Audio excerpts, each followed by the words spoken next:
Hey everyone. Okay. My name's Jan. I'm originally from Germany, but I live in the UK. And I'm currently in Tokyo actually for the ETH Global Hackathon, which I'm also partaking in. And I want to talk to you about Web3 credentials for Web2 scientists, the path to an integrated science which supports innovation and diversity. So my background is actually very much a traditional science background. I'm a physics PhD, but I really enjoy programming and I've been interested in blockchain for a while.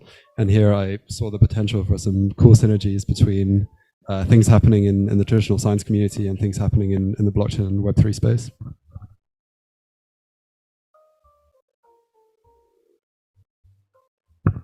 So why do credentials matter? I just want to give like a quick rehash of my understanding of science and what it's about. So for me, science really is about developing theories and models to better understand the world. And important desiderata of our theories and models are the theoretical soundness and empirical support for them.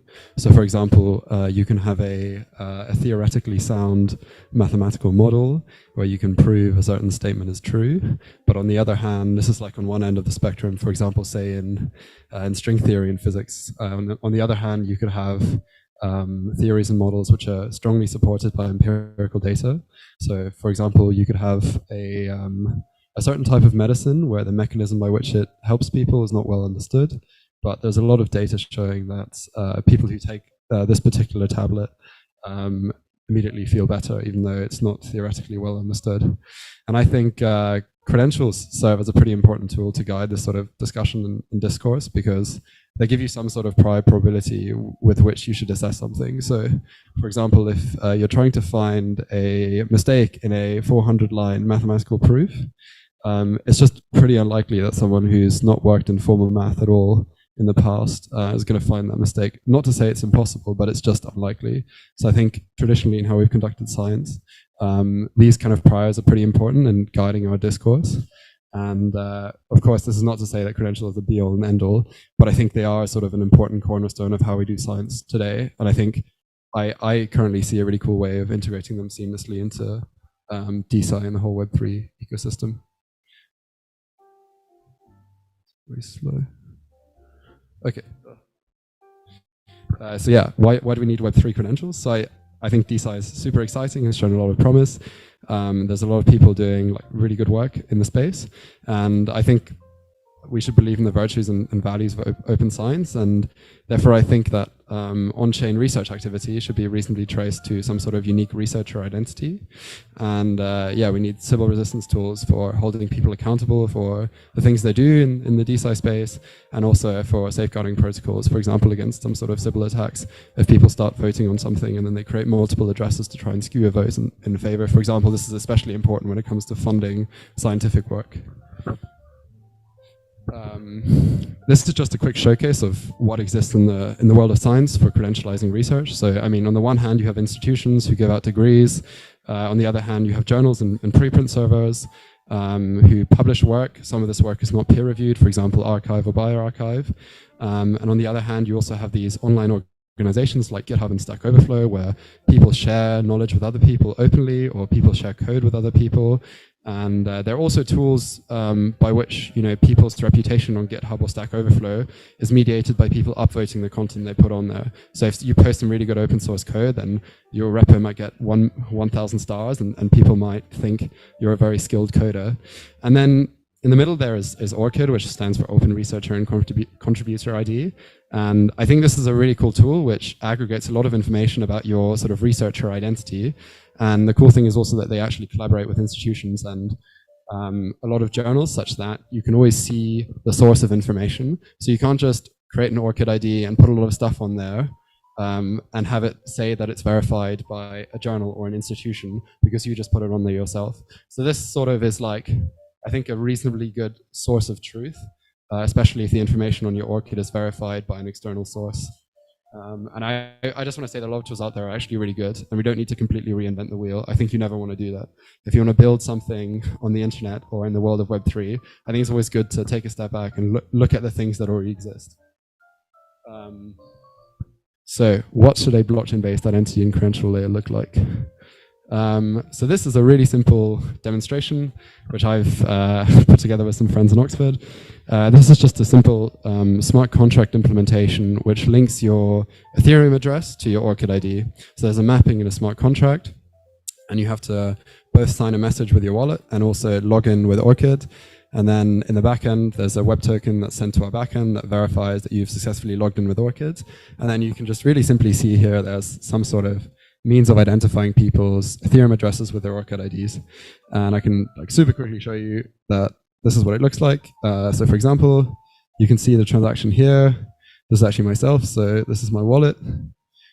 Look at the transaction on Polygon Mumbai scan. And then this is just my ORCID ID. And oh, okay, there's some papers and that's me.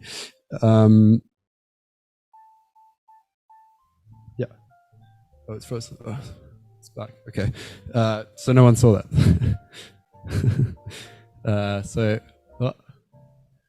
Okay, well, it seems like I can't switch. Anyway, if you want to see it, look at it, you can have a look later. Okay, what can they be used for, I think, is maybe also an interesting question. So for example, one thing I think is super powerful are these composable researcher profiles.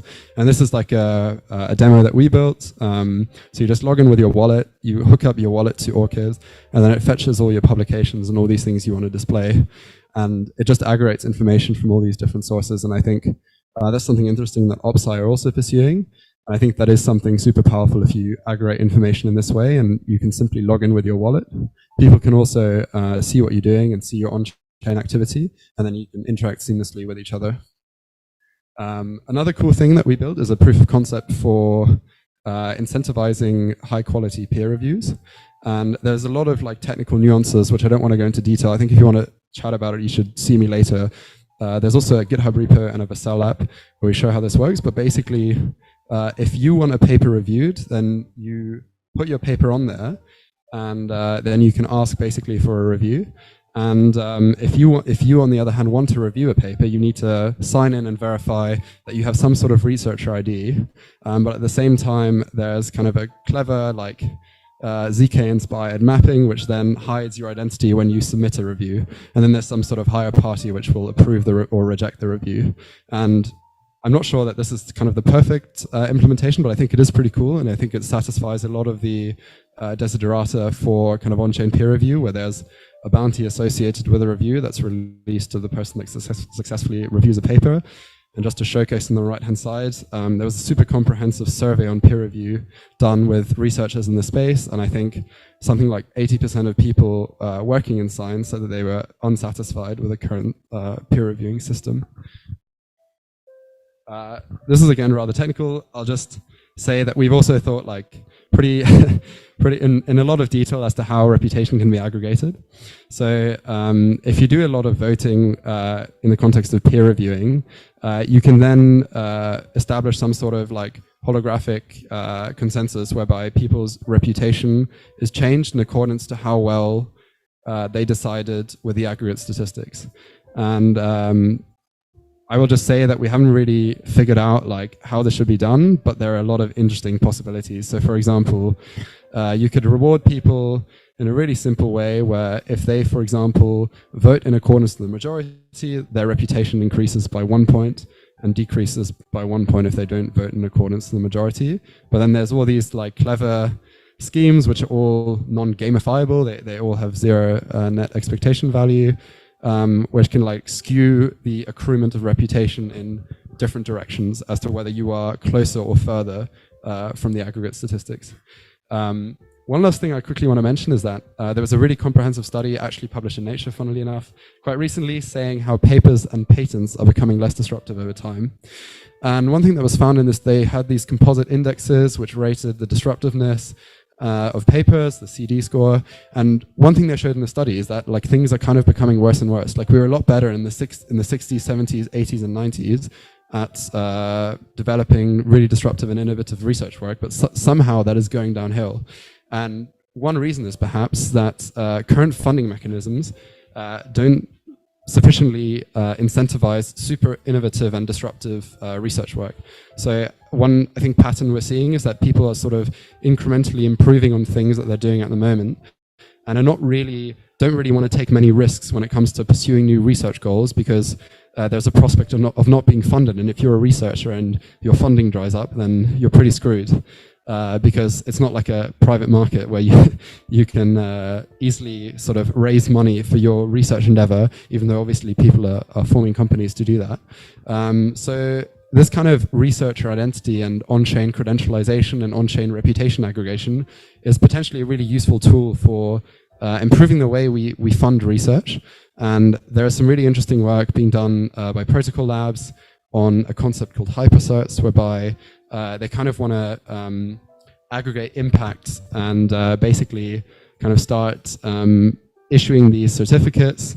When you start pursuing a particular research project, you say how much impact you estimate this will have, and then people eventually vote. And then there's a way in which these certs can be kind of monetized, and people who want to fund the work have retained fractional ownership of this impact certificate. It's not super chill, and I really recommend checking out some of the work Protocol Labs are doing, because I think it's really cool. And as one last thing, I just want to show a previous hackathon project as well called Retrox, on-chain retroactive public goods funding, which is a means to distribute funds super efficiently and in a transparent manner to open source projects, so-called digital public goods, but also this would work for any sort of public good in general. And if you're interested in this and you want to see the demo or you want to see code, just chat to me after. I won't go into too much detail, but I want to bring it back to the Sybil resistance, because basically this is all done on chain. But the way funds are dispersed ultimately is by having an expert group of voters which vote on the projects which they think are like the most impactful or the best, or the ones which should be rewarded to the highest degree. And this needs a rigorous and solid Sybil resistance tool to authentify these people who are quote-unquote experts who should decide as to where funds are assigned. So I just want to thank all the people who I've worked with in the past. I very much worked part-time on this. I'm still a researcher. But if you want to get in touch with me, you can follow me on Twitter, hit me up on Telegram. There's also our Retrox Twitter. And one last thing, we designed a survey on for people to fill out as to how they think blockchain can be useful for advancing science. And I'd be actually extremely grateful. We're trying to aggregate like a lot of information as to what people think about like where DeSci could be, where like blockchain technology could be useful for advancing scientific research. And yeah, I'd be super grateful if you could fill this out. And yeah, we're really interested to aggregate as much information as possible. And thanks everyone for listening.